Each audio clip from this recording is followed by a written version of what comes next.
Hello sa inyong lahat. Nakabalik na tayo dito sa ating location sa Pilipinas. Ito, nakahiram nga tayo ng bahay. At syempre, since nakabalik tayo, tapos na tayo sa travel, magluluto tayo ng isang special na lutong Pinoy.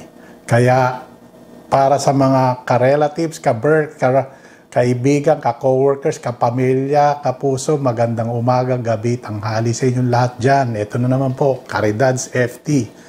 At syempre, subaybayan nyo ang aking channel at nagpapasalamat ako sa lahat ng mga nag-subscribe. At meron tayong trivia question later on. Baka manalo kayo ng pera. So stay tuned lang kayo mga ka-Berks. Heto na ang ating adobong sitaw. So papakita ko na sa inyo ang mga ingredients.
Siyempre, eto, meron tayong dahon ng laurel, bawang, pork, kasi pork po ang gagamitin natin.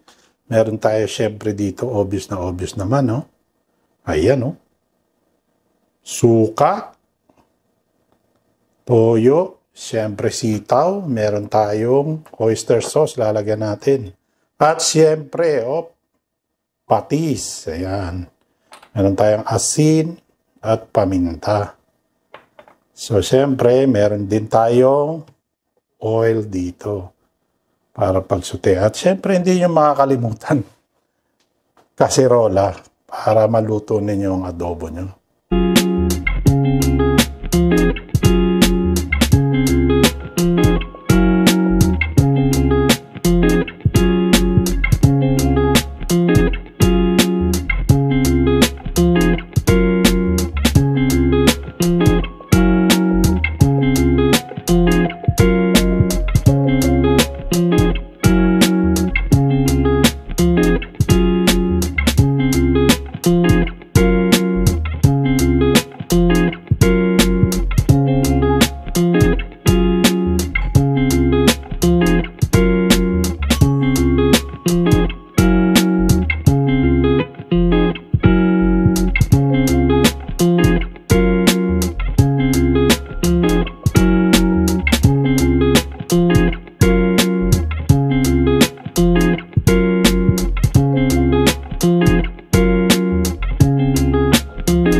Ito po ang ating quotes for today.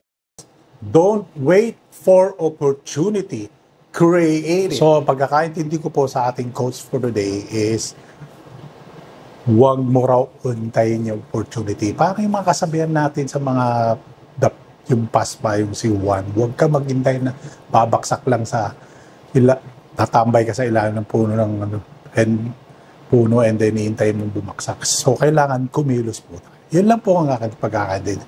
At ito po sinasabi kong trivia question. Kung natatandaan nyo po noon, is pag nagbigay ako ng quotes, binibigay ko rin yung kung sino yung sumulat ng quotes o kung sino po ang owner ng quotes.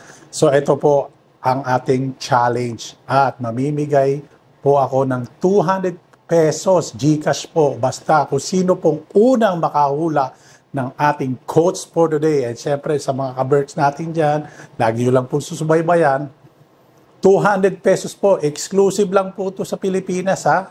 Wala po kasi po marami pong may mga pera sa ibang bansa kaya yung iba po mas gusto nating tulungan yung dito lang po sa Pilipinas.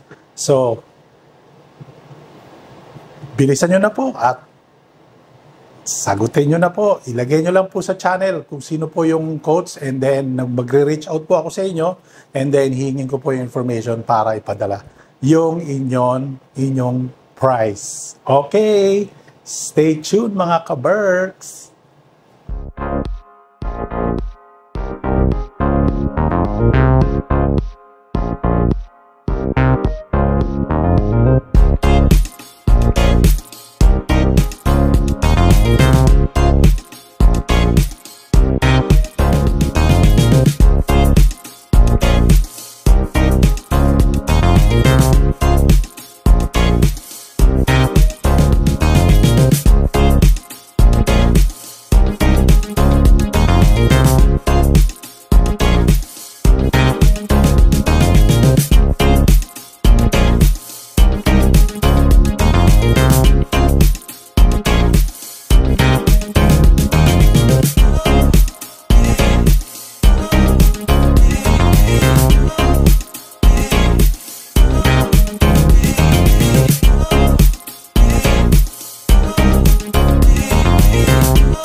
And syempre, hindi matatapos ang ating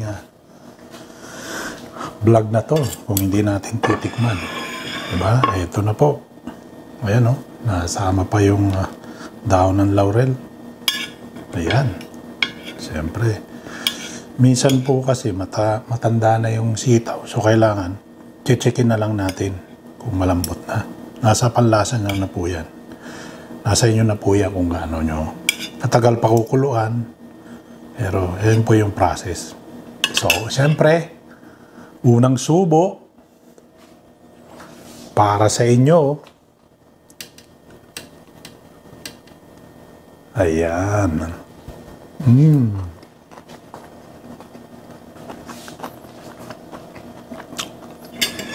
Siyempre, pangalawang subo naman, sa akin.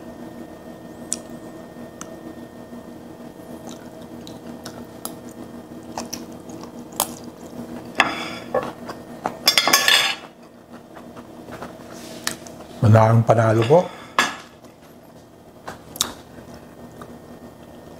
Kaya, abangan nyo na po. Yung trivia question, answer po, sino po ang may sumulat ng quotes na pinapahulaan ko sa inyo earlier. So, ito na po. Muli po ako nagpapasalamat sa inyong lahat. Sa inyo dyan, sa mga nag-like, share, o subscribe ng aking channel. Lagi nyo lang po susubaybayan at marami pa po tayong mga prizes na susunod. Kaya, watch out! Bilisan nyo po, baka kayo na po ang manalo. Bye! Thank you so much!